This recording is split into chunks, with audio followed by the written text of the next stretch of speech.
Hello, everyone. We're about to start. Thank you all very much for joining us for today's webinar titled Energy Transition in Africa. In fact, this is one of the most sought after sessions that we've had so far. We've had over 500 registrants that have registered for this session. Today, the session will be 1.5 hours instead of the 2 hours that it has been booked for. Viewers can view this on YouTube or Facebook. To view this webinar, please make sure that to view this webinar on Facebook, you can visit our website, and under registration, click on the link above, which says for YouTube or Facebook, which will allow you to watch it there, or you can also watch it directly here from Zoom. We would like to thank Nurture International, a Sustainable and Climate Finance Advisory, for organizing this webinar, University of Oxford's Environmental Change and Management Institute, as well as Carbon Price and Leadership Coalition of the World Bank Group. Now we go to some housekeeping rules. We would like to inform everyone that viewers are on mute except for the panelists that you'll be able to hear from. Please make sure that if you want to type a question to a specific panelist or a speaker, please use a Q&A button that we have over here. The question and answer session after all the speakers have spoken will be for 15 to 20 minutes. Each speaker will have approximately 20 minutes, and if there's time, there'll be just a brief 5 minutes question before the 20 minutes ends. Sorry. 5 minutes after the 20-minute session. My apologies for that. Now, without further ado, I would like to leave the floor for the virtual floor for Matt Gray, who is from Carbon Tracker. Matt is the co-head of the oil and gas division with Carbon Tracker. We also have I needed to introduce the rest of them first. We also have with us Ishmael Aka, who is a regulatory and electricity expert with USAID West Africa Energy Program. Again, we also have with us Vuyo Intoy, who is the regional director for Southern and Central Africa from the Africa Infrastructure Investment Managers. Now I leave the floor to Matt Gray, who is going to be talking about powering down coal and its implications. Thank you, Matt. Thank you, Rachel. I'm just going to share my slides now. Can you stop sharing your screen, Rachel, so I can do that? Yes, sorry. Yes.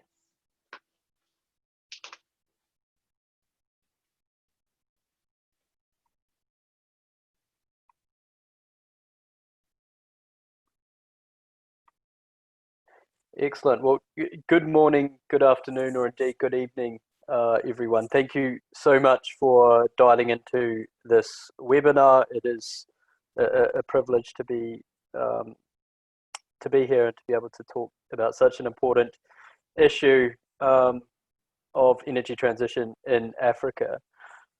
I should note that I'm not an African or South African expert, so I'm going to keep my presentation very high level in the sense that I want to talk about some of the work that Carbon Tracker has been doing this year in the context of coal-fired power. Coal-fired power is still the dominant form of electricity throughout the world, represents about 40% of total generation, and within South Africa, it is the even more dominant, representing about 80% of total generation. And coal, as many of you will know, is the most carbon-intensive fossil fuel. So therefore, it's really at the center of the energy transition challenge and how we can do that in a way that is not only cost-effective but also just as well, and takes into consideration the socio-economic implications of the energy transition. For those of you who don't know Carbon Tracker, we are a philanthropically funded think tank based in the United Kingdom. we were set up to advise and influence the financial markets with regards to the risks and opportunities associated with the transition to a low carbon economy. Principally, what we do is we produce research, and we use that research to empower investors to make economically rational decisions with regards to the energy transition. And we also use that research to engage companies, educate and work with financial regulators who are vital in the context of setting the policies needed to ensure that we have an orderly transition of fossil fuels and we avoid, to the greatest extent possible, a disorderly transition, which could result in a loss of shareholder value and also potentially compromising the credit stability of a number of countries that are highly reliant on fossil fuels for their income. So as I mentioned before, I'm gonna talk about coal power economics in the context of climate change. A widely held view historically is that coal is cheap, it's abundant, and it has very little geopolitical issues in its supply chain, especially in the context of the geopolitical issues that associated with oil. I'm also going to talk about some of our recent research. So this year we produced a series of reports called the Powering Down Coal series, which looks at the economics of coal-fired power and how deflationary trends in renewable energy are really challenging that fundamental assumption that I just mentioned, which is coal is cheap. We believe now that due to the cost declines that we've seen in lower carbon technologies, that coal is no longer the least cost option, and therefore governments and investors need to proactively plan for a transition off coal-fired power. And lastly, and hopefully my discussion on this will set up for the other experts on the panel to talk about South Africa and Africa in context. Like I mentioned, I'm not a South African or African expert, but we do have South African and African experts on this panel. So I'll just touch on some of the analysis that we have for South Africa, and then I'll pass it over to my colleagues on the panel. So just for some context, this chart here looks at the IEA's beyond 2 degree scenario for power generation throughout the world. So total power generation throughout the world between now and 2040. And the below 2 degree scenario tries to replicate the changes that we will need to see in the power generation mix between now and 2040 if we are to meet the temperature goal in the Paris Agreement.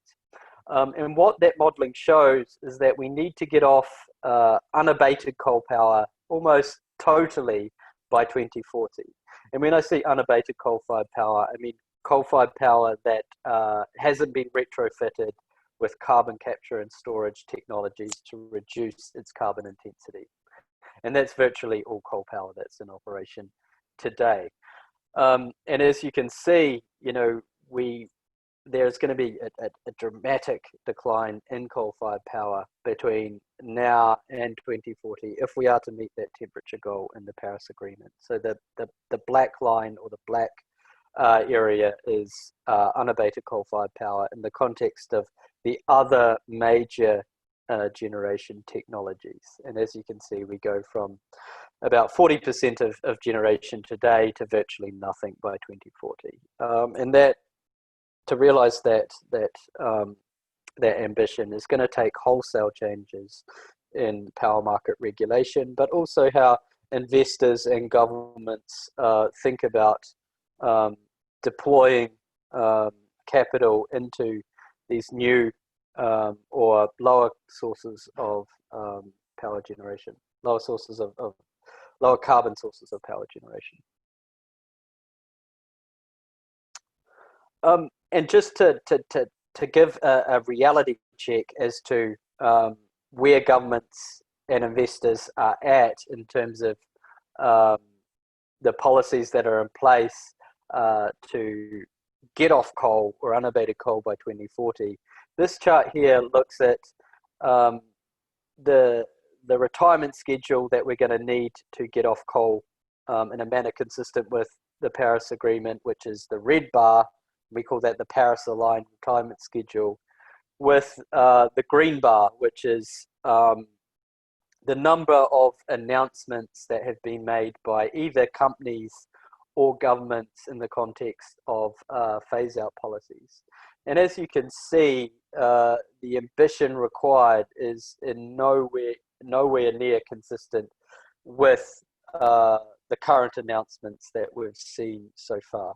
So if you look globally, there is a trend within Europe for member states of the European Union to announce coal fire phase outs, a number coming in at 2030 or before, which is very encouraging. And also we're seeing in Europe is due to carbon pricing and low cost gas and unsubsidized renewables, it is just highly uneconomic to run coal-fired power plants, which again is promoting governments to introduce these phase-out policies. And also we're seeing similar trends in the US as well, which is encouraging. Again, that's mostly due to lower cost gas, but also very cheap renewable energy prices in places like Texas, which has low cost wind, and Arizona, which has very low cost solar as well. But as you can see, the policy announcements are no way near consistent with where we need to go to phase out coal in a manner consistent with the Paris Agreement. And to provide context as to the scale of the challenge, what the Power and Utilities team did at Carbon Tracker is they worked out on a day-to-day basis between now and 2040 how many coal units would need to be retired to meet that temperature goal. And what we found is that to meet the temperature goal in the Paris Agreement, one coal unit would need to retire every day until 2040. And that is a threefold increase in the number of retirements that we have seen to date.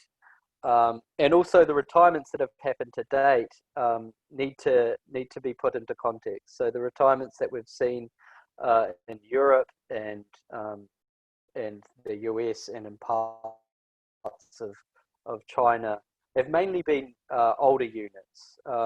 In Europe and the US, the average fleet age is 40 years, which is the standard life that a coal-fired power plant exists for. So those retirements that we've seen to date are arguably retirements that would have happened anyway, or at least the vast majority of retirements that probably would have happened anyway. And if you look at the average age of the fleet globally, it is actually 22 years, the average age of the fleet globally. So there's still a lot of life left in the coal plants that are operating throughout the world today, particularly in those growth markets like Asia and in particular Southeast Asia, where they have a very young coal fleet. And what we think this will result in is this concept of stranded assets. And stranded assets is an idea that has been around long before climate change. And a common definition of stranded assets is that an investment will become impaired or lose value in the future for unforeseen reasons. And that will result in either capital costs failing to be recovered or lost revenues, which will mean that the internal rate of return of the project will be less or even negative to what the investor initially thought would materialize. And we think that this is going to happen with regards to coal-fired power. And the trend that we're seeing, which is captured in this chart, gives an indication of why we think that. So even in the absence of technology costs, this climate constraint, which is going to have huge implications for coal-fired power, and even business model changes, which is changing how we produce and consume power. The amount of capacity that is being built is not resonating with the amount of generation that those plants are being utilized for. So the red bar in this chart looks at the amount of coal-fired power capacity in gigawatts, and the green dotted line looks at the capacity factor of those coal-fired power plants over the same time period. And the capacity factor is just simply the utilization rate of coal-fired power. I mean, as you can see, that has declined significantly from around 70% in 2006 to around 50%, 55% in 2019. And what this means is if we keep on adding coal-fired power, the utilization rates are going to keep on declining, we believe, especially in the context of climate change and the deflationary trends that we've seen in other power generation technologies. And this chart here follows on, this table follows on from this theme of stranded assets. And what it shows here, noting that I'm getting low on time, is that the amount of coal-fired power that is under construction and planned is still enormous. So we have 200 gigawatts of coal-fired power under construction and another 300 gigawatts of coal that is planned. This is a huge capital cost. But as you can see on the final column, competitors. And what we mean by that is we think that the levelized cost of either wind or solar is lower than the levelized cost of these planned or under construction coal-fired power investments. Now to touch on some of the findings of the research that the Carbon Tracker team has been doing this year. We've released 2 reports called How to Waste Over $500 billion and another report, Political Decisions and Economic Realities. I'll just touch on the findings of these 2 reports now. The first report, which is Political Decisions and Economic Realities, looks at the profitability of the operating coal fleet. So the horizontal axis is the amount of coal-fired power that is in operation today. There's around 2,000 gigawatts of coal-fired power in operation. And each dot on this chart represents the gross profitability or the operating cash flows of the coal-fired fleet that is in operation. And based on the analysis that we did, which is unit level or boiler level analysis of each and every coal plant that's in operation, we think that around 40% of the fleet is operating at a loss today, which is quite striking given the previous charts that I showed, which highlights how much coal-fired power is still being planned or indeed under construction. The second finding of another report that we did, which is How to Lose over $500 billion, looked at what we call the relative competitiveness. And the metric that we looked at here was the percentage of operating coal, that has a higher operating cost than new wind and solar. And as we found out, around 60% of the operating coal fleet actually costs more to run than building new renewables. And this looks at that metric across major markets throughout the world and the percentage of the fleet that costs more to to run the new renewables varies depending on the market, and that is there's a number of reasons for that, due to available wind and solar resources from the market regulation and the amount of money or support that's been provided to those technologies previously. But as you can see, the trend is only going to accelerate based on the analysis that we've done. So by 2030, we think in all major markets, it will cost more to run coal-fired power based on a long-run marginal cost basis than to build new wind and solar on a levelized cost basis. And just to finish on some of the analysis that we've done on South Africa, what we found is that South Africa has an abundance of low-cost wind and low-cost solar, and we actually think that new coal, and arguably existing coal as well, is not competitive with new renewables today, or at least in the very near future. And this chart looks at the levelized cost of coal against the levelized cost of either onshore wind or utility scale solar PV. And as you can see, we believe that the levelized cost of solar is the lowest cost option today, and we actually think that wind, onshore wind, is probably lower than coal as well. And this is, I should note that the example that we're using for coal is based on a subcritical boiler, and subcritical boilers are the cheapest boilers available in the market, and they're the cheapest because they're the least efficient and therefore the most polluting, both in terms of CO2 but also in terms of air pollution as well, unless they are retrofitted with control technologies. But to the point in the previous slide, we actually think that in the not too distant future, it will be cheaper to build new solar PV in South Africa than to continue to operate the existing fleet. And therefore we would urge Eskom and the South African government to plan for a transition off fuel and think about the investments required to make that happen.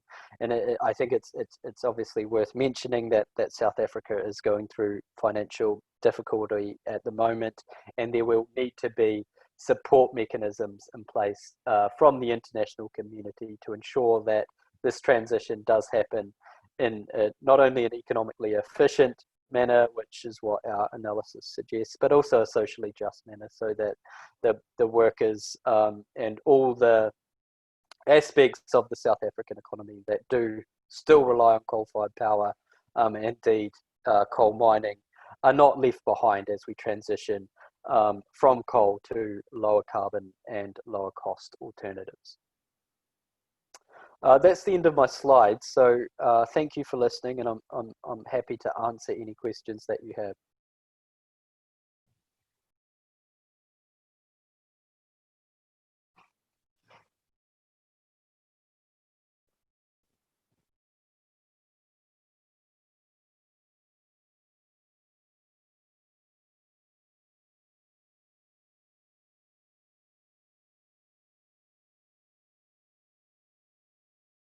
Rachel, I think you're on mute, so no one can hear you.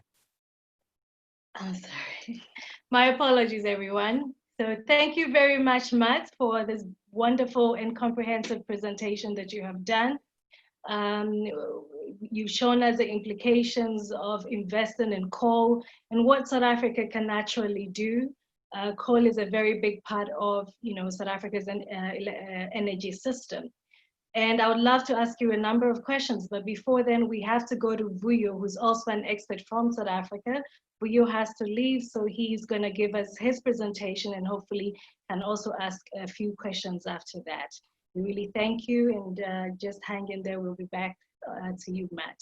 Vuyo, without further ado, please, I leave this floor to you. I just want to introduce you again. Vuyo is the Regional Director for Southern and Central Africa at the Africa Infrastructure Investment Managers.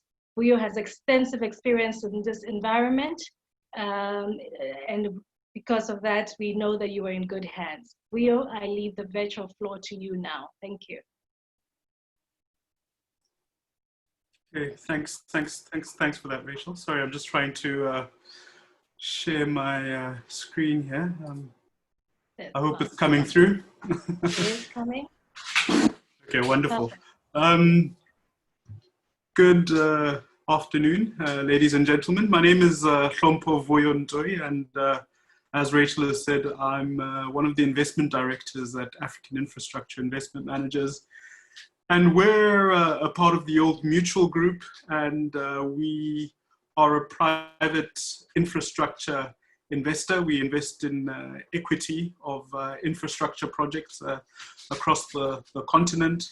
That's in sectors spanning transportation, midstream energy, renewables, thermal energy, and other infrastructure projects. And we've been doing this for the past 20 years. Just to give a bit of a brief view of what the business is, we have a 41-member investment team, an office in Abidjan, Lagos, Nairobi, and 2 offices in South Africa. And as I said, we've been investing in infrastructure projects across the continent for the past 20 years. Just looking at the portfolio, our business essentially has 2 strands. One is a Southern Africa or SADC strand, which invests kind of long-term Rand capital in projects in the SADC region. And this is the portfolio I'm responsible for. And as part of that portfolio, we are quite a significant investor in renewable energy projects. We do also have some thermal energy projects in our portfolio, but I'll talk to those a bit later. Further to that, we've got a bigger dollar-denominated closed-end portfolio, which invests more broadly across the continent.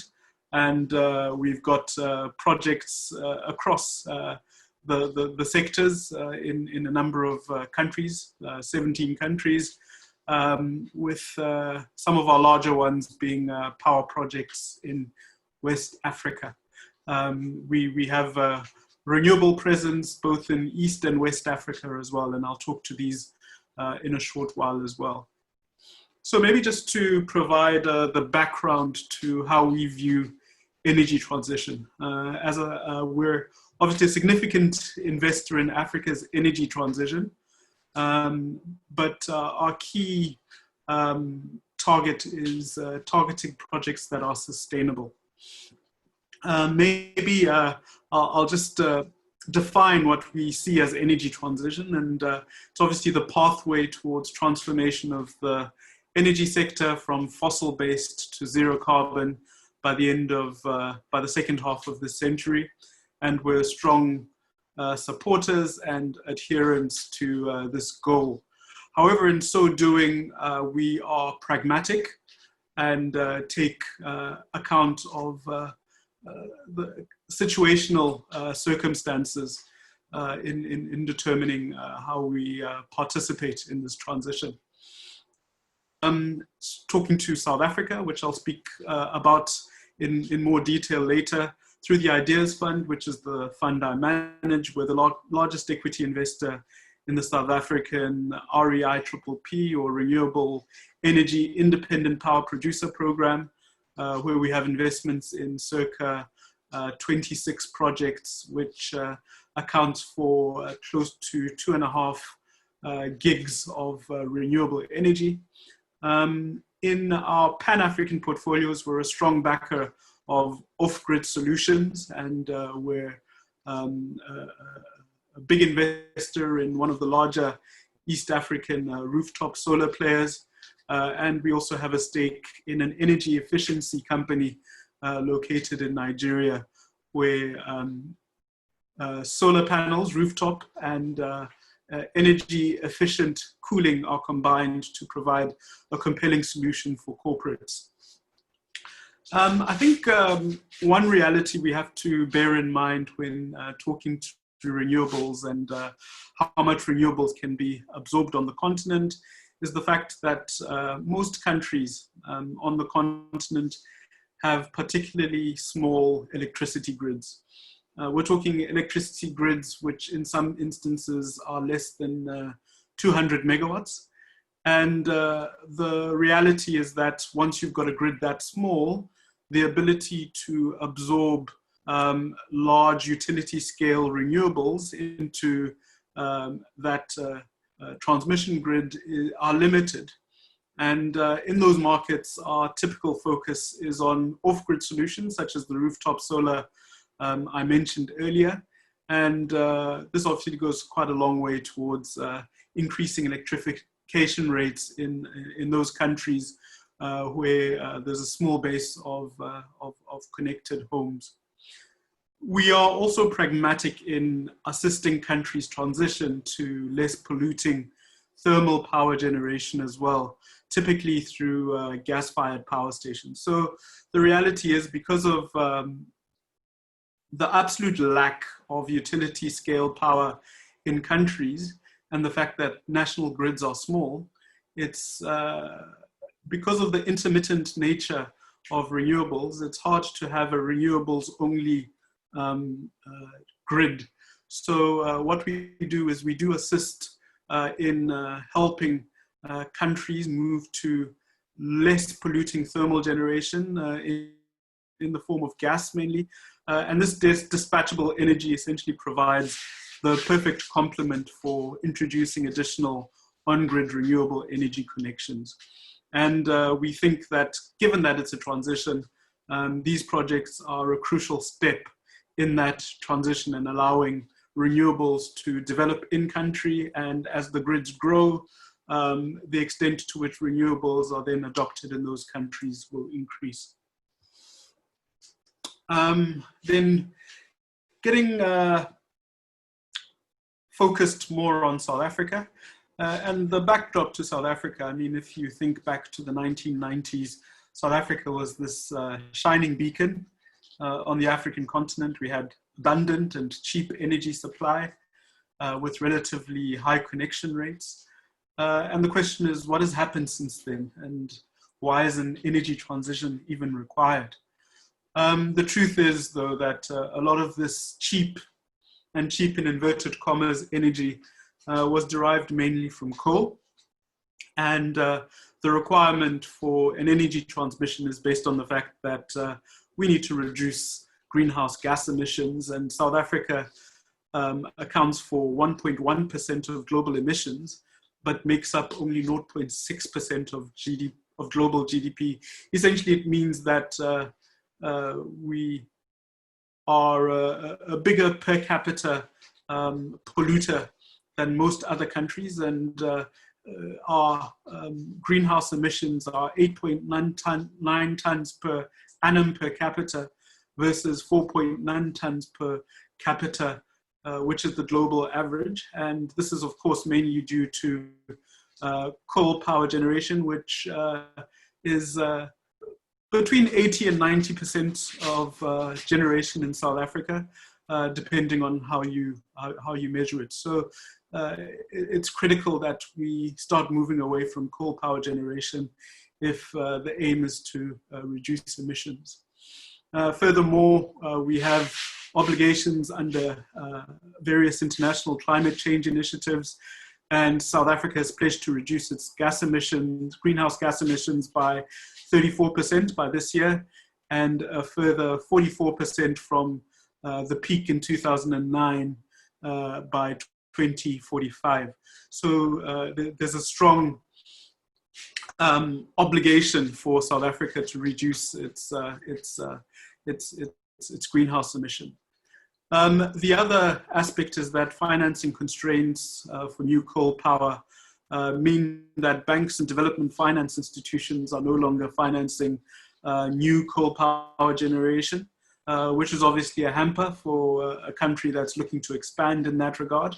So there's a big financing challenge to expanding the coal fleet. So one has to look at technologies that are able to be financed. The other issue is obviously while South Africa had abundant power in the 90s, the fact that it was late in procuring additional capacity and also delayed in its introduction of alternative generation mechanisms, we are seeing the old coal fleet of Eskom essentially fall apart. And as a result, we've had rotational load shedding over the past decade, with the most significant of these rolling blackouts happening in 2018 and in early 2019. If you look at the CSI graph at the bottom right-hand corner of the presentation, you'll see the extent of the various load sheddings, and for each stage, it's essentially 1,000 megawatts of load being shed. And you'll see that in 2019, towards the end of the year, we actually went to stage 6, which was 6,000 megawatts of load being shed, which is quite significant in a grid of circa 45,000 megawatts. This affected many households and has been one of the big drivers behind getting new emergency and renewable power on the grid.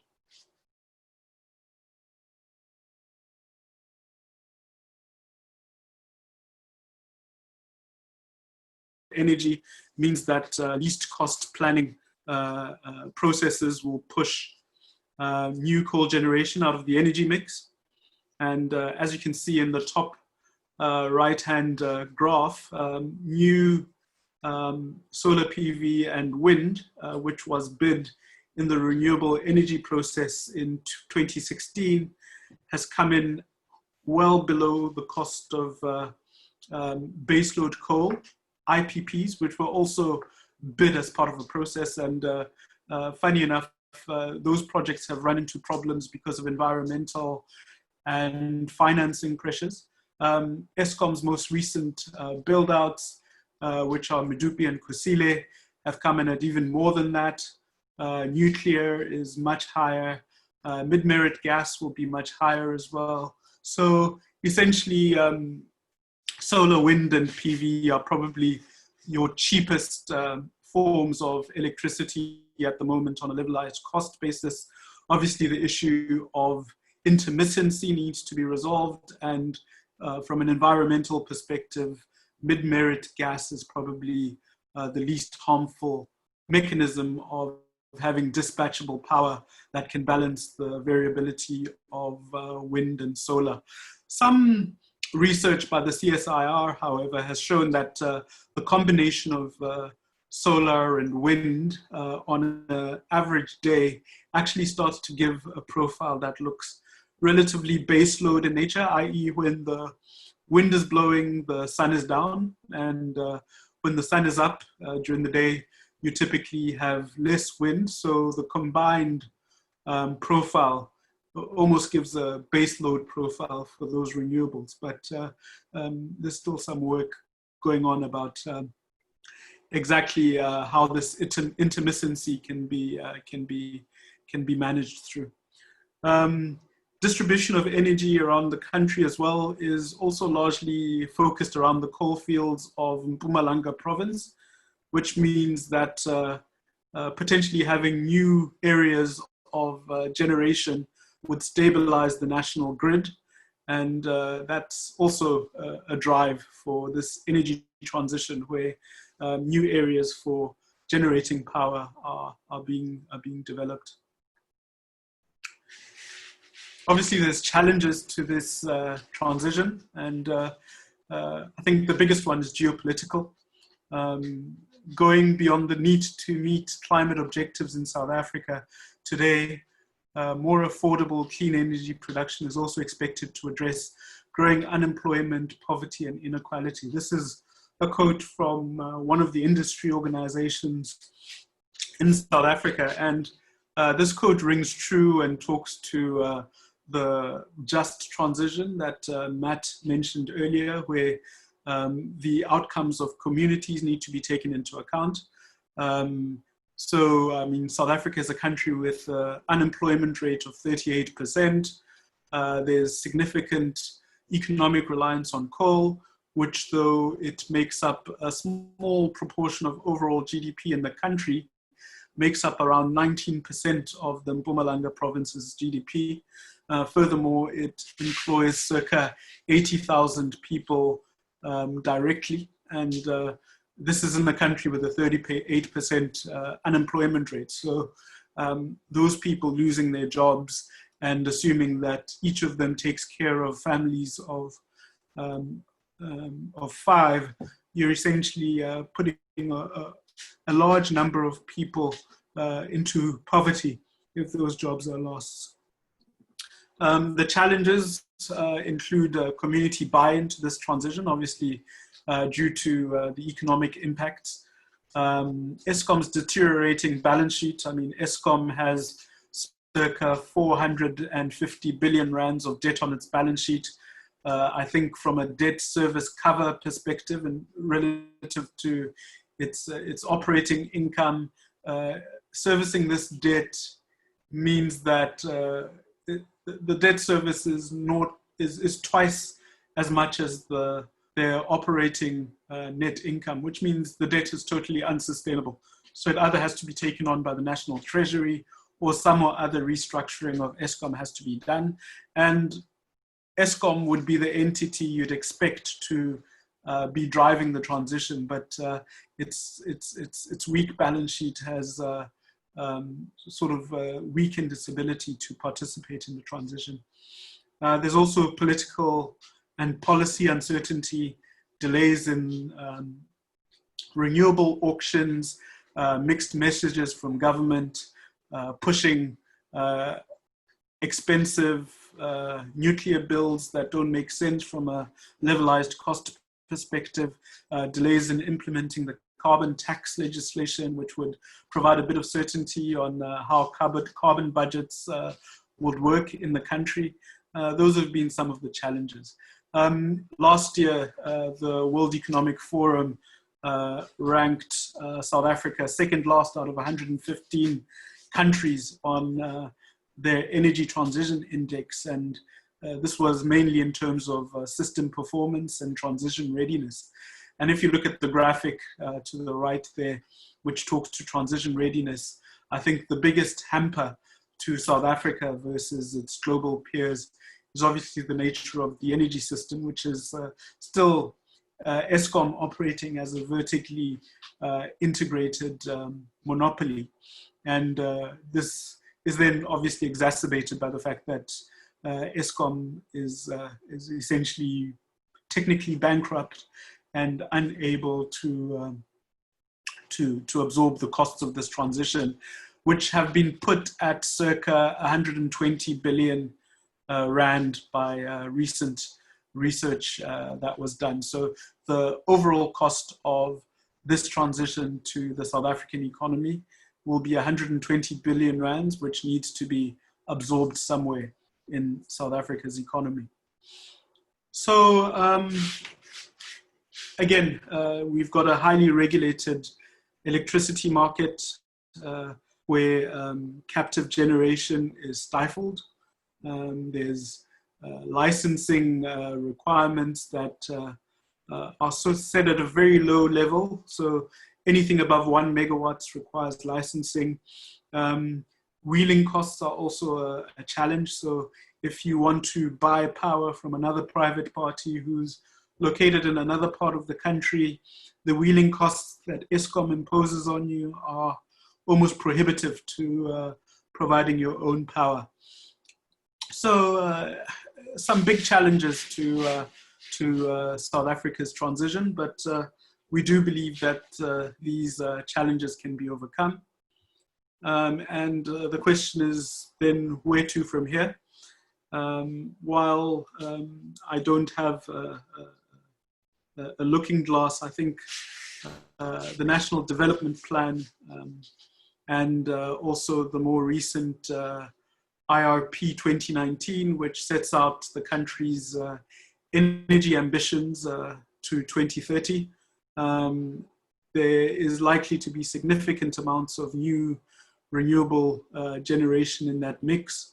I think the fact that Eskom has these technical and financial predicaments is likely to force deregulation in the sector, and more renewables than are even envisaged in the IRP are likely to be added to both the grid and also on kind of standalone captive basis. So I think despite the challenges are creating a new future where we'll have significantly more investment in low carbon and climate resilient infrastructure.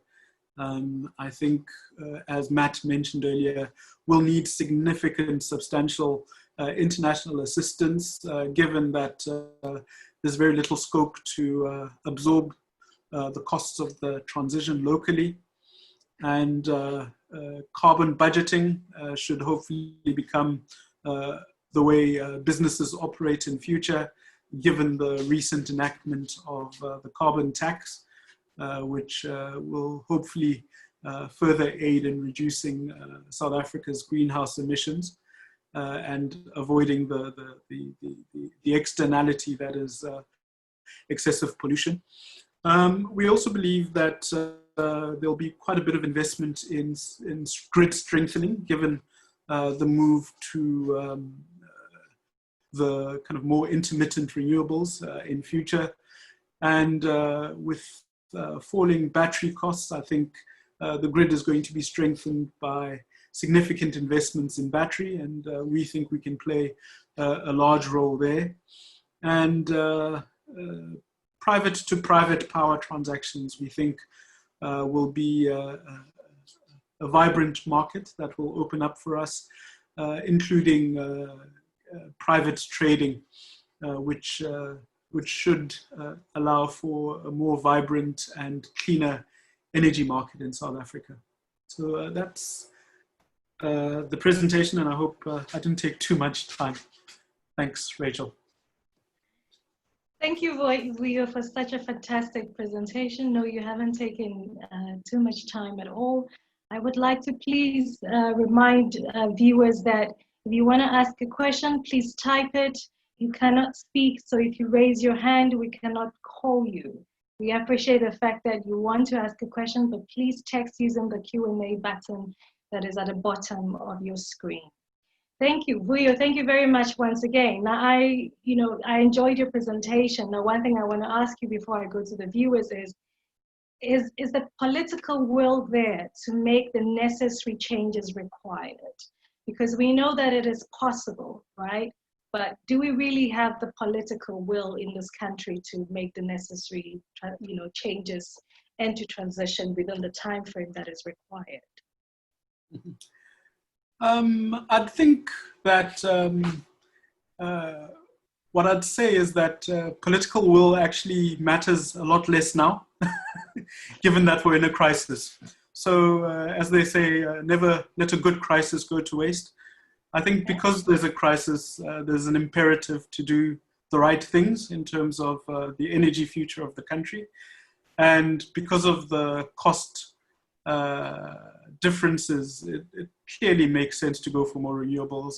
Yes, they're intermittent, but that can be managed through having more gas in the system, dispatchable power, and hopefully more battery technology going forward. We've also got pump storage schemes where energy produced by renewables can be stored and used in peak demand periods. So there's a whole number of mechanisms that can be used to attract more renewables to the system. And I think South Africa is starting from a low base. So renewables currently account for circa 5% of total generation in country. Yes. So there's quite a bit of space still left before there's significant grid mayhem as a result of the intermittency of renewables.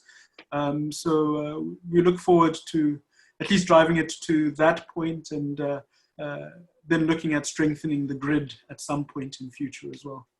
Absolutely. And as you mentioned, the grid, I mean, we would need to, invest in infrastructure, and that requires a lot of money, diversification of the renewable energy sources in terms of integrating this with the current system and all of that.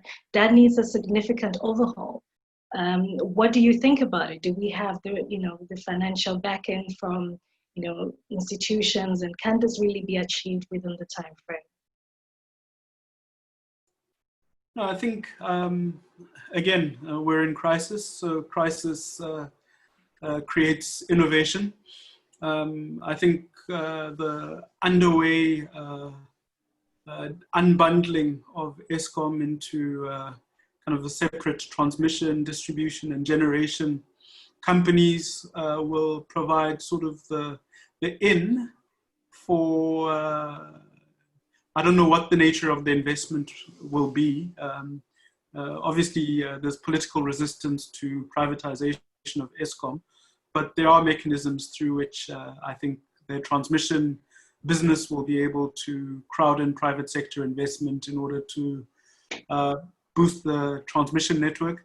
And maybe you don't even need the private sector investment, as if the transmission system is operating efficiently and NERSA in its tariff setting for that transmission company sets an adequate tariff, there's no reason why a properly managed transmission company, which is almost spun out of Eskom, shouldn't be able to meet its capital expenditure obligations. But again, as the private sector, we stand very happy to help with financing any specific requirements there are, as long as they're well-structured and sustainable. Fantastic. Thank you very much. I'm asking you a lot of questions before we get to other speakers because I know you have to run at some point. And so one more thing, you also did mention that, a lot of the companies or the institutions have stopped financing coal, but we know that, there's still an approval of quite a few plants in South Africa that are in the pipeline. Can you just please stress for us again the implications of this? Because I think that, as much as a lot of banks and institutions like yourselves are not funding coal, they're still approving coal projects. Well, what we've seen, I think, in South Africa to date has been lots of environmental challenges to some of the independent coal projects that are being mooted. And that's really been the hold up to date. But what we've also seen is lots of South African commercial banks over the same period adopt let's call it equator principles in terms of the nature of what they'll fund, and have determined that they won't be funding coal projects anymore. I think some development finance institutions are still sort of pragmatic around the fact that some coal might still be required. And I think some national financing institutions might be backing, for instance, Chinese contractors who are interested in building out further coal-fired power stations. And so while I think your normal banks, etc., and your typical funding institutions and investors such as ourselves might not be doing coal, I think there's still some market out there that's investing in coal. But obviously the stranded asset issue, which is what Matt referred to earlier, is one that might preclude onward sales of said projects in future. Those projects will have PPAs though, so those power purchase agreements will at least ensure that they're able to recoup their capital, etc. But I certainly don't think that anybody will build any merchant coal plants going forward because of that stranded asset issue. But I think some might still be built on the back of support from national governments behind their contractors. but that impetus is diminishing over time. Great. I have so many questions that are coming through for you, Vuyo, but I'm cognizant of the fact that we've got other speakers who also need to, speak. We've got Ishmael, and you have to run. I'm not sure if your time is up. If you can take one more question from a participant that is asking, what is your take? This one is coming from Ghana. It is asking, this is David Mensah Saki, and he's asking, what is your take on system readiness, both in terms of human resource-wise and the current state of the SA grid? There's, apart from utility scale, the world is moving to prosumer energy. I think you mentioned something about that, but you can just touch on it for. System readiness, I think, is not a big issue in South Africa. I think, and by system readiness, I'm talking about technical system readiness. So South Africa has a large grid. It's a 45,000 megawatt power system, and likely to climb to 77,000 megawatts by 2030.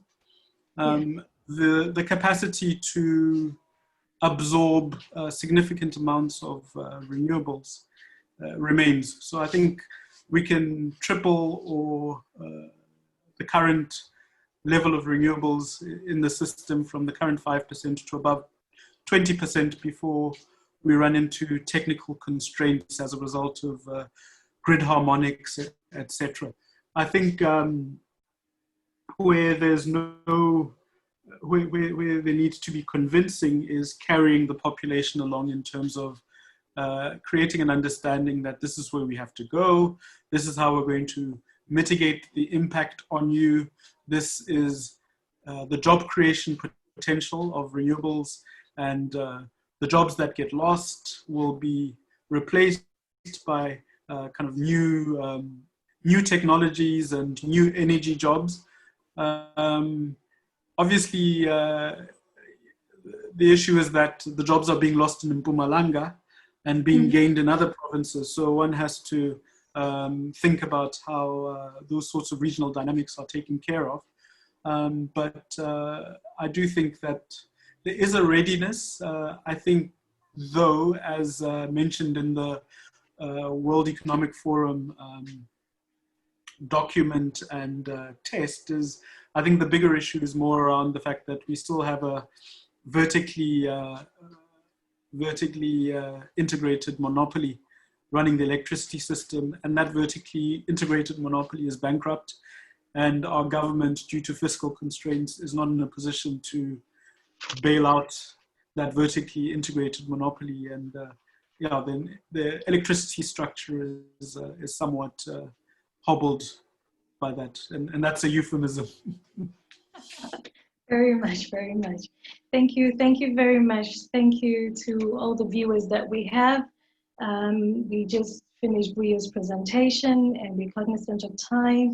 So we're going to move on now to Ishmael Aka. Ishmael is a regulatory expert. He's a regulatory and electricity expert from USAID West Africa Energy Program. So without much ado, I'm going to leave this floor, the virtual floor, to Ishmael. If you have any more questions for Vuyo or Matt, please keep typing them. Even if Vuyo is not around to answer the questions, we will send it to Vuyo for him to answer the questions, and we'll send you a response. Or we're also going to transcribe the outputs of this webinar, which we will share as research going forward. I thank you very much again for participating.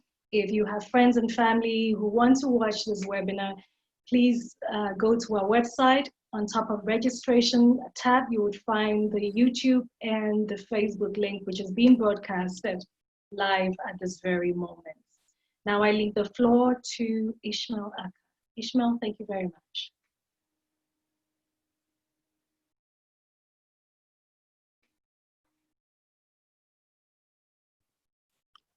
Thank you very much, Rachel. Good afternoon to everyone and to the viewers. I'll be speaking on energy transition. I'll look at broadly sub-Saharan Africa, look at the basics, and touch on a few countries within the allotted time. Let me just say that I'm doing this presentation in my individual capacity as Ishmael Aka, and not as a representative of the West Africa Energy Program.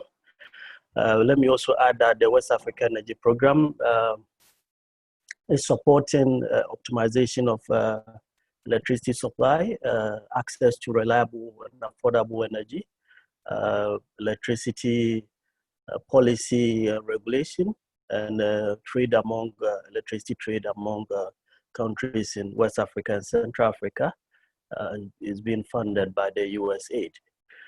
Finally, I want to thank Engineer Bernard Modi for reviewing, my boss, who reviewed this presentation and even shared on a number of social media platforms. So I'll look at the socioeconomic factors, look at the energy access, look at the resources, what is the gap, and how do we move from there. So generally, when you look at sub-Saharan Africa, you look at the average growth, though has been, in terms of per capita, has been increasing for some time. But when you compare this, for instance, to the OECD, there's a high gap. And what it means is that we have to do some form of a catch-up.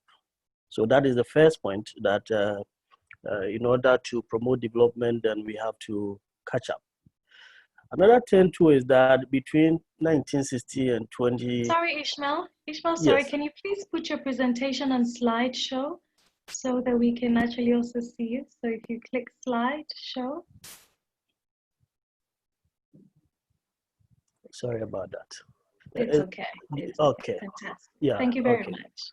Thank you. So between 1960 and 2016, countries, when you look at the average growth of developing countries, we had about 4.5%. In sub-Saharan Africa, that was around 3.5%. That was not a challenge. The main challenge was that our growth was tied to a commodity price cycle. So when oil or gold price increase, you see growth increasing. When it declines, you see that growth also comes down. Then in terms of contribution to GDP, the sectorial contribution, you see that by manufacturing sector, which actually more like add value, and again create a number of employment, has been stagnant and declining between 1981 and 2016. The service sector has been increasing. Agriculture has been also more like, at times it increases, at times it goes down. The challenge again with this is that whilst we having a number of people who live in the manufacturing sector, they are absorbed by what we call service sector. But in the service sector, we have two main challenges. One is that some of these individuals go to, one, the informal sector, which we have difficulties. We don't have data in most countries in sub-Saharan Africa to even assess how much they are contributing. So that is the first point. The second point is that it may create that unemployment, and we may not be able to have that productivity effect of these individuals. So that is on the economic aspect. Now, when you look at population, urban population as a percentage of total population, you see that the trend has been increasing in almost all countries in sub-Saharan Africa, growing at a very high rate. The point is that when you look at the urban-rural ratio in terms of population, we have only about 40% as of 2018 of the population of sub-Saharan Africa in the urban areas. Again, what it means is that if you want to provide services, then you should consider, so first you should consider the fact that we are deindustrializing some form of. The second one is that in terms of the population, urban-rural ratio, we are highly centered in rural areas. So these to inform policy makers, especially when you want to come out with. Now, with regards to access to electricity, we have about 47% as of 2018 of the population in sub-Saharan Africa having access to electricity. Again, what it means is that about more than 50% of these individuals do not have access to electricity. Now, when you take those in rural areas, that is less than 25%. So while the population ratio, we have only 40% of the population in urban areas. In terms of electricity access, we have less than 25% of rural population having access to electricity. Now, another important factor, or what we normally overlook, is that, again, access to clean cooking fuels. One, if you use unhealthy and firewood and other ineffective or inefficient means of cooking, it has health implications. People have to spend time going to look for firewood and so many other instances. So globally, countries are moving towards a cleaner form of cooking. So whether a cleaner form of technology, in Ghana we have the Japa & Co. Senegal has a number of cleaner form of technologies, or LPG and others. Again, when you look at the average in sub-Saharan Africa, is about 14% of the population having access to cleaner forms of technologies. So finally, on electricity, the African Development Bank did a study on West African countries and looked at the tariff, tried to do a comparative analysis of the tariff across these countries. And we find that, for instance, Liberia is paying as high as 35 cents per kilowatt hour. Senegal is doing almost 20 cents. Gambia is doing more than 20. Ghana is hovering around 13 cents per kilowatt hour. Now, we also have competitors who export finished products to our countries and who are also consumers of our finished products. Now, some of these competitors, like China, they are doing, for manufacturing sector tariff, about 8.4. Sweden is doing 6 cents per kilowatt hour. Now, what it means is that it makes your manufacturing sector quite uncompetitive. One, you cannot export, and even if you produce for your own country, people may prefer to get cheaper imports. And that is also one of the reasons the manufacturing sector has been declining in sub-Saharan Africa. Then finally on this, so yes, about 47% may have access, but according to the Afro Barometer survey that is conducted almost every year, about 40% of the population in sub-Saharan Africa do not have connection to electricity at all. 5% of them have electricity, but it works occasionally. So this is where you get electricity and you hear people jubilating. It goes off, and when it comes, everybody is happy and they'll be jubilating. Then, so 5% they have connection, it doesn't work at all. Then about 9% they have, it works occasionally. 5% have, it works half of the time. 16% have, it works most of the time. So in terms of both access and reliability, only 25% of the population have access to electricity and it works all the time. And that is also another challenge. So basically, these are the challenges. So one, we have a stagnant and reducing industrialization rate. As I said, industrialization is key to job creation and even to sustainable growth. Then we have a high rural-urban population ratio. Unfortunately, rural access to electricity is about 25%. GDP growth has been tied to commodity price cycles. So what it means is that we need to diversify. We need to move from the gold and the minerals to fund other sectors that can carry the economy. One, because these commodities have volatile prices, and two, because they are exhaustible. So a time will come we may not have them in the quantities. So an area we have competitive advantage, an area we can fund to support this. Whichever area you choose, whether in agriculture or industry, will require some form of energy. Then we have low electricity rate, less than 50%. Then even again, unreliable electricity supply, about 25% of the population. Then relatively high tariff, especially manufacturing industry tariff. Most of these countries have the household tariff or residential, the manufacturing and others. And in sub-Saharan Africa, on average, the manufacturing is quite expensive. Then low access to clean cooking technology.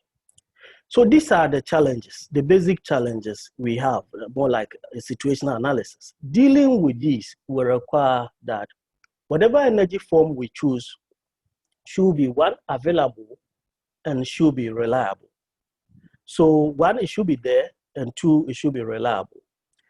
Two, because we use most of this energy for value addition, and because we're going to sell our product, or even if you are not going to sell, but for the residential sector, because you're going to spend a percentage of your income on this energy, it should be affordable.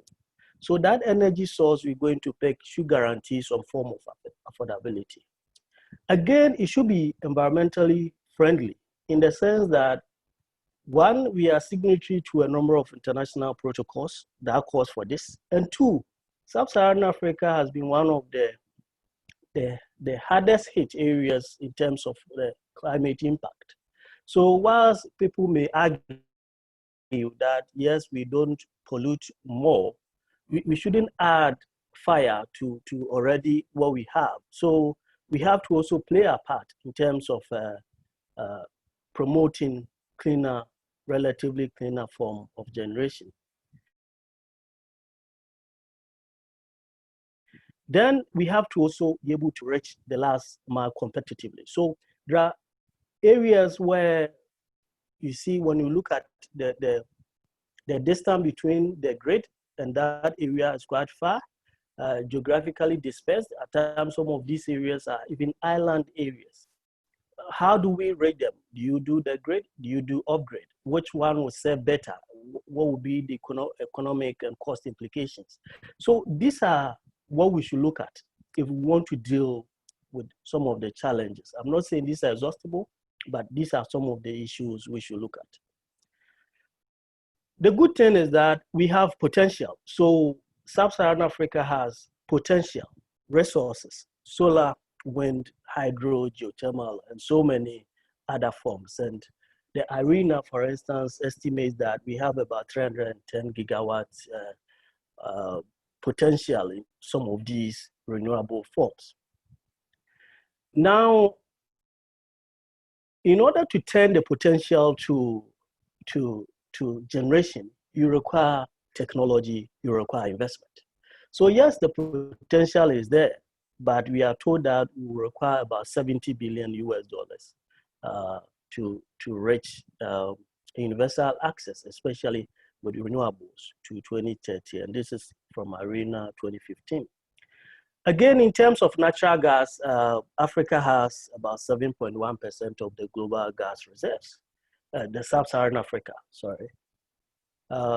However, we don't consume much of the gas. Equatorial Guinea consumes some gas in country, but export most of their gas. Angola, Algeria, other countries, yeah. So let me just look at a little bit on the trend, electricity generation trend. So electricity generation has been more like dominated in the past by hydro, but we see natural gas, we see coal and others also coming in. Later, I will show some of the statistics. So for instance, if you take this study, which was conducted by IEA, cited in a paper in the Oxford Energy Institute studies, Coal accounts for, as at 2017, about 54% of the total power generation. That is the total capacity in terms of power generation. Hydro 21.3%, gas 11.5%, oil-powered thermal plant 6.2%, and others 6.6%. Now, these others include nuclear, include other forms of renewables too.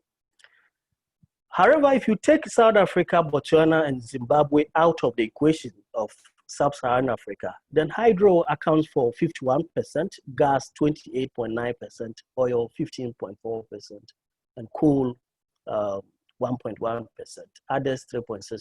Now, what it means is that the coal-based coal-based electricity plants are mostly located in Southern Africa. Other parts of Sub-Saharan Africa are either using hydro, gas, oil, or a combination of these. So yes, we have the potential. We have challenges, and we want to bridge the gap. So what it means is that we have to have a very positive investment climate. And this does not mean giving investors tax holidays. And that has been one of the common practice in Sub-Saharan Africa. When they come, don't pay corporate tax, don't pay this tax and all those things. I think what investors want is some form of consistency in terms of contracting, a fair return on the investment they want to make. So one, consistency, because if a party changes, you don't come and cancel my contract because this is a power plant and not a political party tool. The second thing, as I said, is the fact that we have to have some fair return. So whilst not burdening the consumer, you shouldn't also cheat the investor.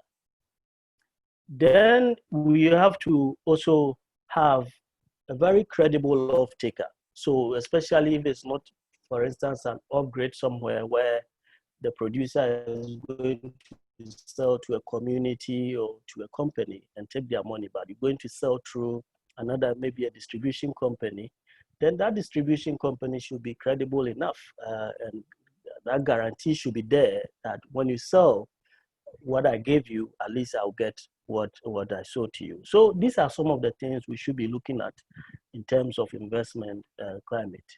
There should be also deliberate policy choices. I'll come back to that. Friendly funding mechanisms, reforming the energy contracting regime. Then we should have active role for the media and social accountability actors. So we require a lot in terms of funding. Some have estimated $27 billion, a number of estimates, IEA and so many other. So we can go the private sector, guaranteed fair return, as I mentioned, and others. We can do the PPP, public-private partnerships, but we should define roles for the state, roles for the private sector, and we should respect during the contracting period these roles we've defined. Crowdfunding has become one of the major means of raising funds for some of these projects where a number of people can contribute, especially and the renewable can sell, especially when it comes to crowdfunding. Well, government can also do it alone, but again, because government has competing needs to build hospitals and schools and other things, investing in the power sector should be guided by some investment guidelines, some plan. That this is how much I'm going to put in. These are the expected benefits. So maybe a social benefit, but economic benefit too, so that you can recoup a fair return for, if nothing at all, for maintenance of the investment. So in terms of deliberate policies, so regulation, we should look at how we can simplify. So you apply for a license. Can you even do it online? Can you sit somewhere and make an application in Niger for a license? If you do that, how many steps do you have to go through? And how many people should you have to go through? If we can cut the processes and interaction, it can also cut the rent seeking and frustration. And some of these things frustrate potential investors. I've spoken about enabling environment. We should also look at the energy contracting regime. So we can either go competitive bidding for open and competitive bidding, that will depend on a very sound plan. First, we should plan, look at the demand and supply scenarios. We shouldn't wait and create challenges that, yes, when challenges come, then people may take advantage.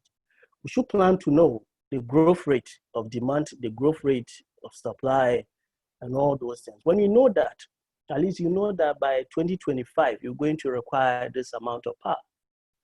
Then you can advertise. You give the guidelines, you publish, you let everybody know, no hidden agenda. Then institutions and companies can apply. Zambia did this and they achieved a price of 6 cents per kilowatt hour for solar. Senegal did this and got 5. Ghana did something like this and got less than 10 cents per kilowatt hour. The challenge is that in some of these instances, you get a very good price, but you see that the project will not be moving from at the end of the announcement. So AB has been awarded and that ends it. You don't see the project. And what it tells us is that open and competitive bidding is just not enough. So we should look at other factors that can push the project to a very good conclusion.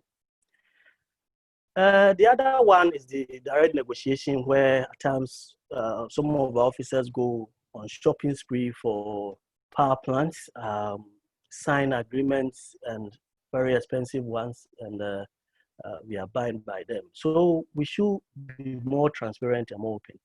Then we should also look at some form of incentives. And as I said, this is not tax holidays. When you come to Ghana and when you even go to Kenya, we have local content regulations in the electricity sector. And for instance, any local person you recruit for some of these jobs, if you meet a certain quota, there are certain incentives the firm may get, and that can also push them. A government may have a policy, a national policy, and can use some of these to push them. Then localization in terms of the technologies. So technologies are coming. We shouldn't let them come and produce. Then Sub-Saharan Africa, we decide to do the normal, the smaller works. We should be involved in the decision making and learn so that tomorrow we can also set up our own firms. That is one. Another part is that we should also support companies in Sub-Saharan Africa that are initiating, moving towards.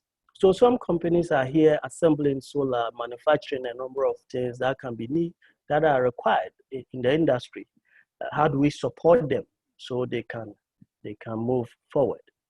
Then we should have the space and involve social accountability actors, civil society. They serve media, can serve as a check on the political dynamics within the sector. Regional harmonization of some of these policies. So the EU, for instance, has a number of regional-based. Yes, Africa, we have even the ECOWAS has, but we should make sure so these are translated into national policies. Then infrastructure, the previous speaker spoke about that, transmission and others, then innovation. So we need to be prepared. Everywhere people are talking about electric cars, so many other new ones coming. The advantage for us is that countries like Ghana, where we have overcapacity, these can be a source of very good demand. It can also help us cut our emissions, especially if we are generating the power from a cleaner source. And it can also create employment. I mean, people can invest in the charging points and other ones. And Uganda has shown the way, for instance, where they have even solar-powered big buses around. So, and this is Ghana, a solar project in Ghana. So in a nutshell, I think that we need to look at how we can optimize our energy sources, what is available, what is affordable, what can guarantee reliability, and what can also promote growth and create employment. And again, identify, though the ultimate aim will be to go for solar, which is cheaper, wind and coal that are very cheap. We should also have a role for natural gas as a bridge fuel. Natural gas is cleaner than both coal and oil, cheaper than oil. So as a bridge fuel, most of these countries have discovered, Mozambique, Ghana, Cote d'Ivoire, discovered and are producing natural gas. So we should have a role for them. So I think that I'll end here. If there are questions, I can take them. Thank you. Thank you very much, Ishmael, for another very comprehensive presentation. If we can now see all your faces. And thank you very much to everyone that has joined now. This is the webinar on energy transition for the Climate-Related Financial and Business Risk Virtual Conference. Today, we've had presentations from Matt Gray, who is the co-head of oil and gas from Carbon Tracker. Then we had Vuyo Intoy, who is investments director at Africa Infrastructure Investment Managers. And then we've just had Ishmael Aka, who has presented in his personal capacity for us on energy transition in sub-Saharan Africa. Now we have a number of questions, and I know that we are very much pressed for time, but without a lot of talking, let me go quickly to Matt, then I will go to, let me go to Ishmael, then I will go to Matt. Ishmael, we have a question now from JJ Tabani in South Africa. JJ would like to find out, why is hydro's share of capacity trending downwards? Is this a reduction in hydro capacity or a rise in other forms of energy?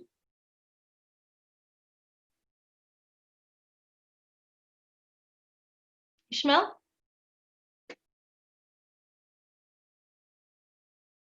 Okay, thank you very much.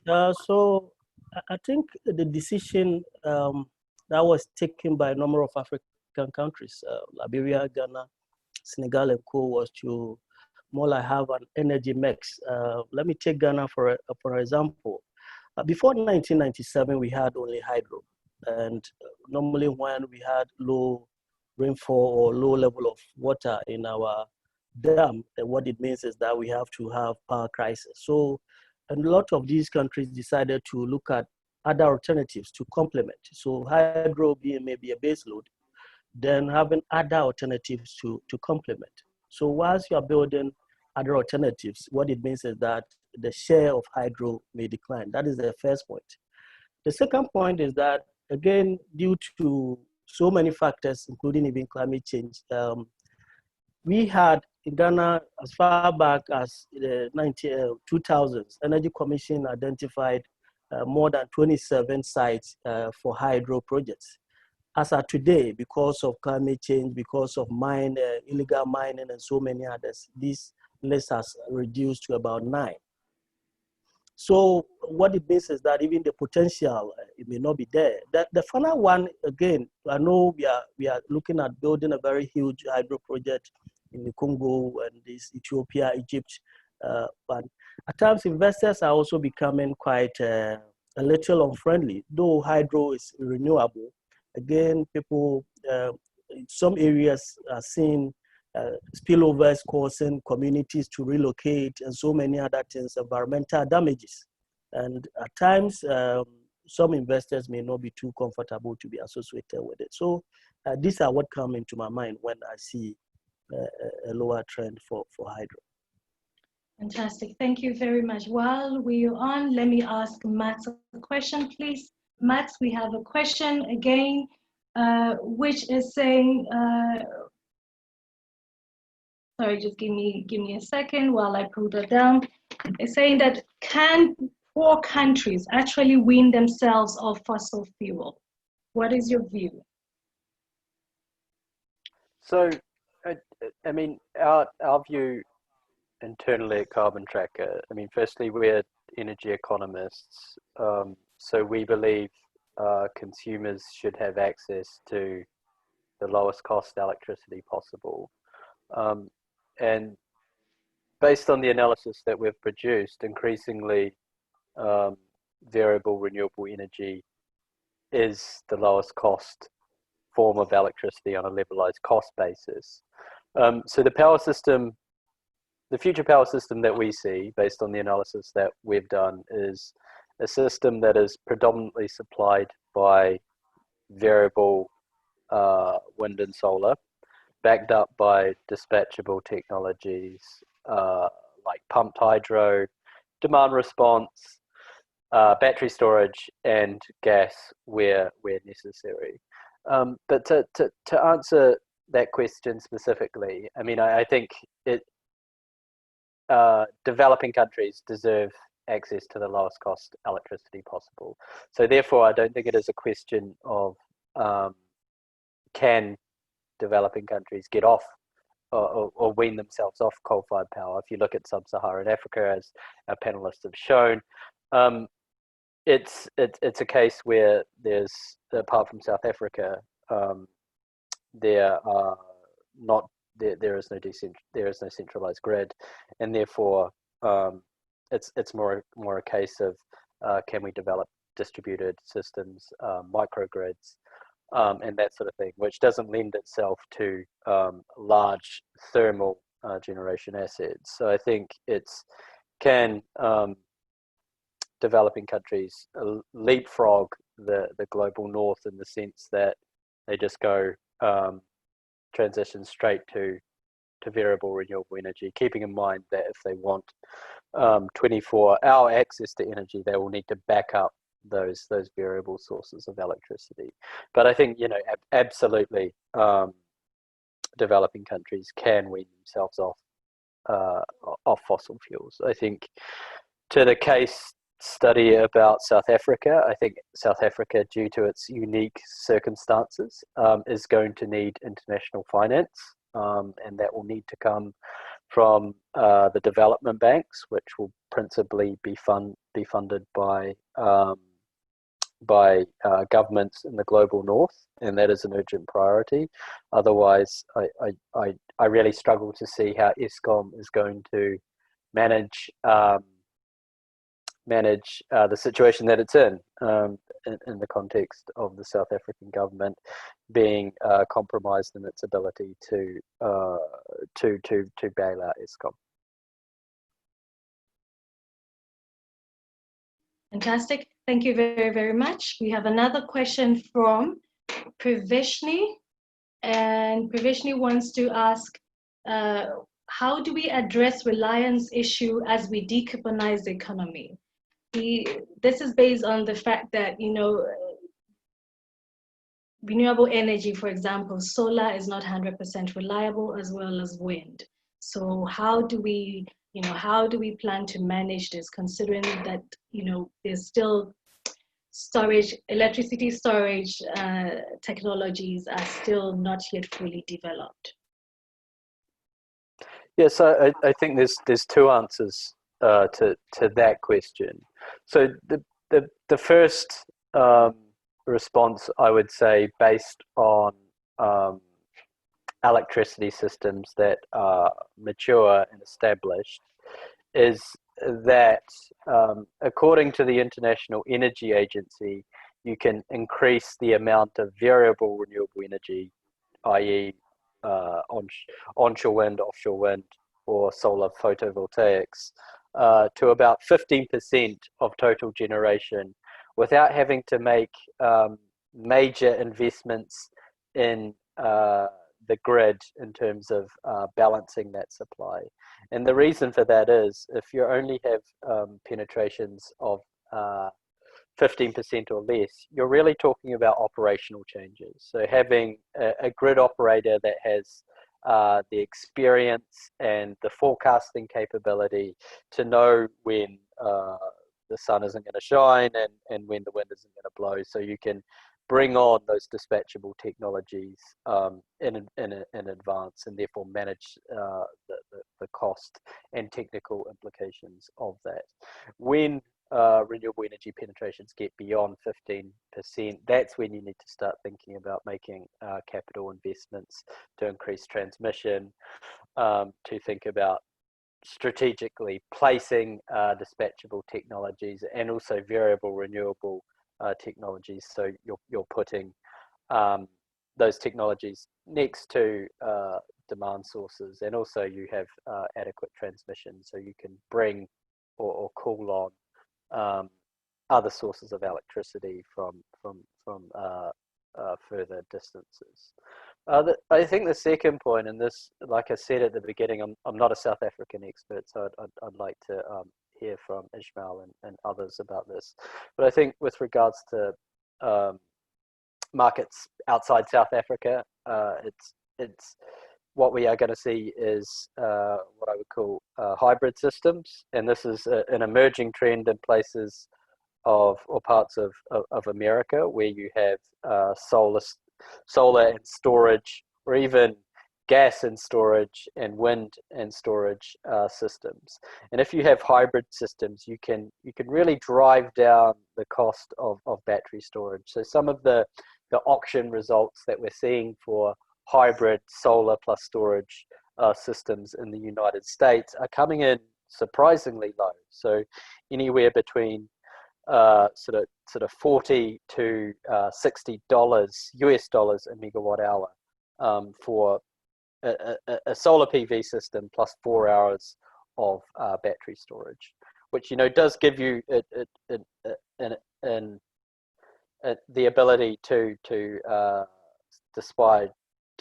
provide some intraday dispatchability at a very competitive price, and I expect that trend to proliferate throughout other parts of the world. And what I would hope to see in recovery packages as we emerge from this COVID crisis, which is crippling the global economy, is that we invest in storage, and in particular in hybrid systems, in a similar manner that we invested, or Europe invested in solar and wind back in 2008 when we had the great financial crisis. And what that will mean is we'll see deflationary trends in those hybrid systems, and in particular in storage. So the price will get low enough where it becomes far more affordable for places like South Africa and the African continent more generally.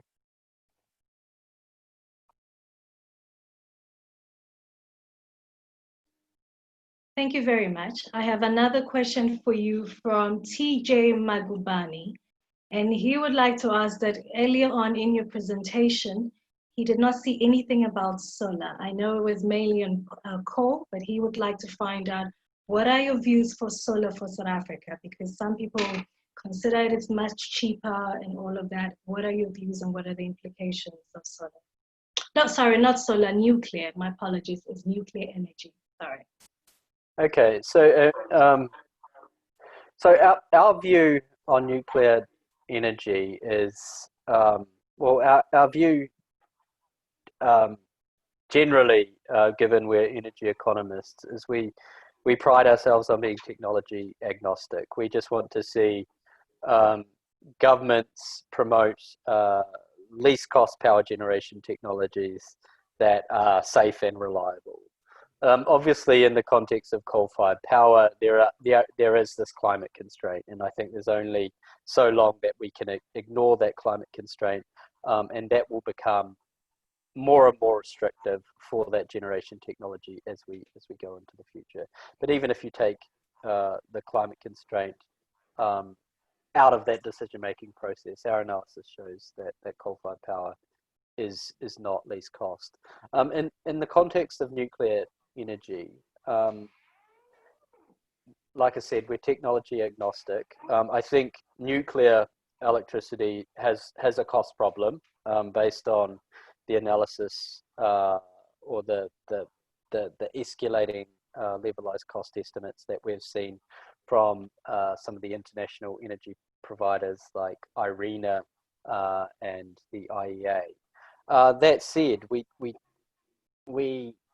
believe that we shouldn't limit ourselves necessarily to wind and solar. We just did that analysis of wind and solar because it's those two technologies that have shown the enormous deflationary trends over the last 5 to 10 years and that hasn't been replicated for nuclear energy.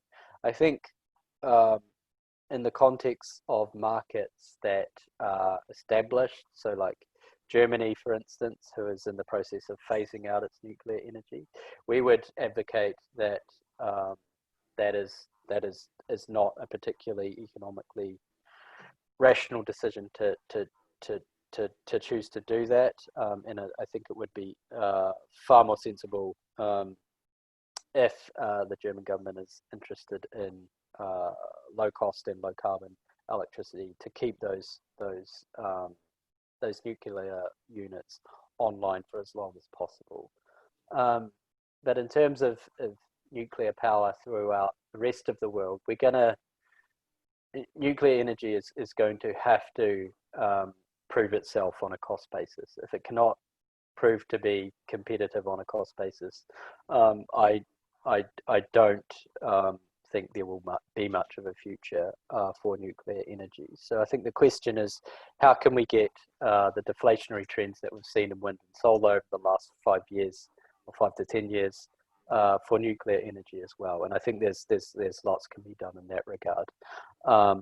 But I'd say that the most important point is trying to make nuclear reactors modular, so we can get that economies of scale, so we can get the learning and therefore deflationary trends that we've seen with wind and solar, like I said previously. Fantastic, thank you very much. We have another question. I just want to first say, ladies and gentlemen, we've gone over at the time a little bit, but we're still fine because we did book the actual session for 2 hours. We just have a lot of requests coming in and people have asked that we just continue. So we're just going to continue for just a few more minutes. Just hang in here for us. I'd like to ask a question. What are the challenges for international oil companies in terms of the energy transition? And that's to you, Matt, and then we will get Ishmael to also give his view on that. Sure. So I should mention that I'm a power expert, not an oil and gas expert, but I can give my opinion with that very large caveat. So I think what the oil and gas companies need to do is to think very carefully about their capital investments to make sure that they are going to be cost competitive in a Paris-aligned world. That will mean making sure that their CapEx investments are into projects that have a very competitive break-even price.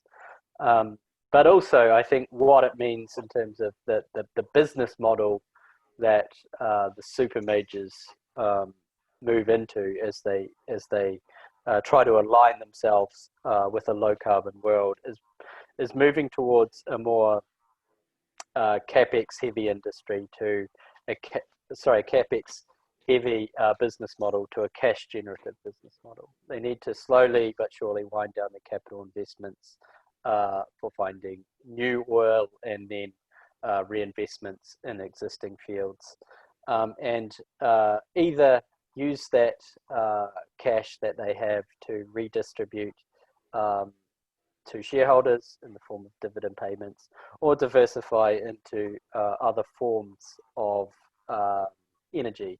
And in particular, there's I think a big opportunity for the oil majors to move into offshore wind, given the similarities between offshore wind and the exploration and production of offshore oil and gas. So that is one opportunity.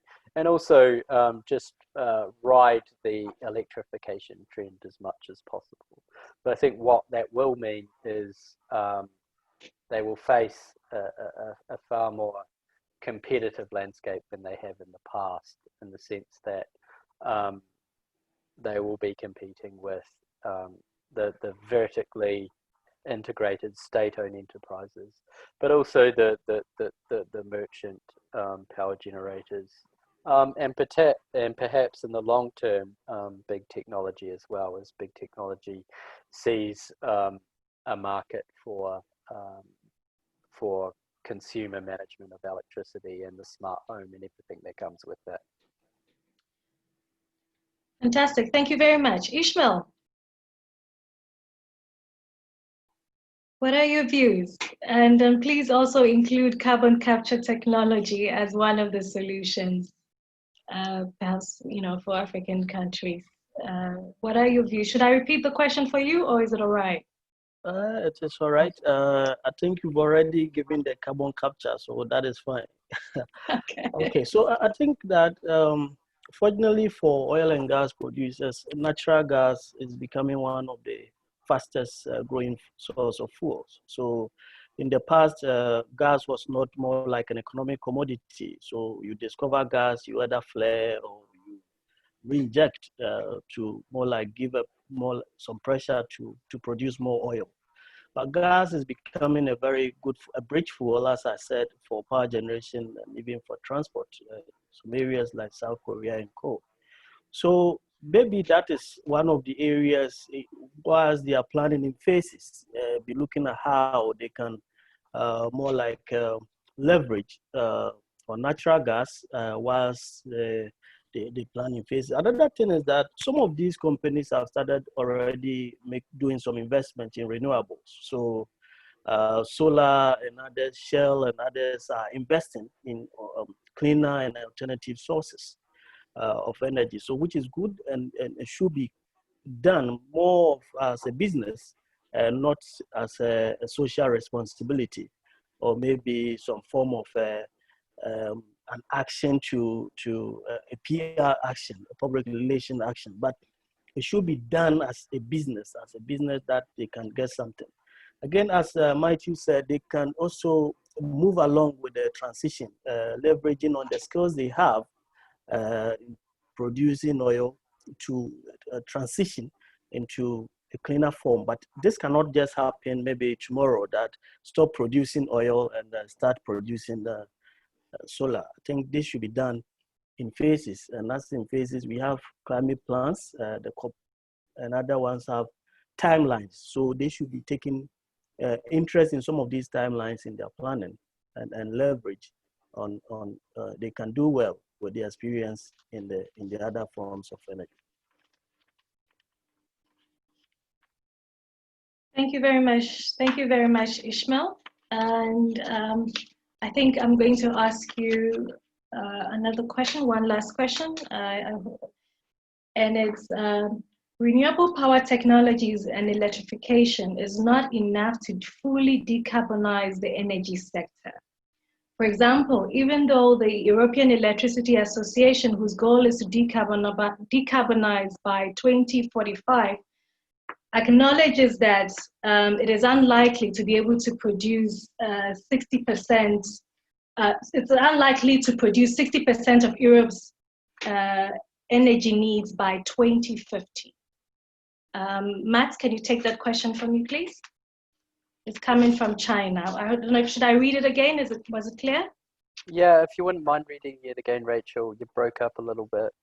All right, so basically the question is from China, and it's saying that renewable power technologies and electrification is not enough to fully decarbonize the energy sector. What are your views? Yes, I mean, I think I understand the question, or at least if I've interpreted the question correctly, is that electricity is only one sector that we have to decarbonize. There is industry, transport, and of course, agriculture or land use. So yeah, I mean, I think electricity is just one part of the problem, but it is, I would say, the most time-sensitive part, in the sense that a wider trend of what we're seeing is electrification of transport through electric vehicles, but also through heat, in terms of heat pumps and other sources of heat through electrification, and also the electrification of industry through furnaces and that sort of thing. So it is essential that we decarbonize our electricity sector first, because if we decarbonize, if we electrify other parts of the economy without decarbonizing power, we will just make the climate change problem worse. But I think that it's fair to say, and I think this goes to the heart of the question, is that there are considerable technology and cost barriers to decarbonizing beyond electricity. And I think that's where we need to think about research and development, but also to really think about the sorts of markets and the sorts of incentives that we need to develop things like electric furnaces and to develop things like heat pumps, and ensure that they are installed and ensure that they are built, and we get to see deflation of those technologies so that they become affordable and they get adopted at scale. Thank you. Thank you very much, Matt. I think we're very pressed for time now, and I would like to thank everyone who has joined us now for Energy Transition in Africa. I'd like to remind you again that we are close to time, and unfortunately we have to end this webinar. I know there are a lot of questions that are coming in. Unfortunately, we cannot answer all of them at this moment, but we will be happy to answer them after this webinar. So please do drop us an email to the speaker that you'd want an answer from, and we will try our best to get you an answer at the appropriate time. Energy transition is indeed very complex, it is risky, and it is uncertain. But we've heard today that, in Africa, there is the political will, and even if there is not enough political will, COVID-19 has shown us that, we have to be making plans for energy transition. Climate change is real. It is going to impact every sector of our economies. And it is a pandemic that we have to be acting on now. It is not like COVID-19 that at least we can go hide in our rooms and be protected. The impacts of climate change are huge, and it will affect all of us, especially developing countries that have the least adaptive capacity. I hope that you have learned a lot, as much as I have learned a lot today from this webinar session. And I would like to end this webinar today and say thank you very much to all of you for attending. I would like to thank NOCHUA International, Sustainable and Climate Finance Advisory, the University of Oxford's Environmental Change and Management Institute, and the Carbon Price and Leadership Initiative of the World Bank. I would also like to thank all our speakers today, starting with Matt Gray, who is the co-head of the Oil and Gas Division at Carbon Tracker. I also like to thank Rio Intoy, who is not here at the moment, but was here earlier on, who is the Investment Director for Africa Infrastructure Investment Managers here in South Africa. Then we would like to also thank Ishmael Aka, who presented in his personal capacity on energy transition in sub-Saharan Africa. Thank you all very much. Please stay tuned. Not on this webinar, but we have another webinar in the next 2 hours on oil and gas, the future of oil and gas, that would also bring in very robust discussions. And we have another person from Carbon Tracker, who's also an expert in oil and gas, who will be joining the panel along with other expert speakers for today. Without much ado, I thank you all very much once again.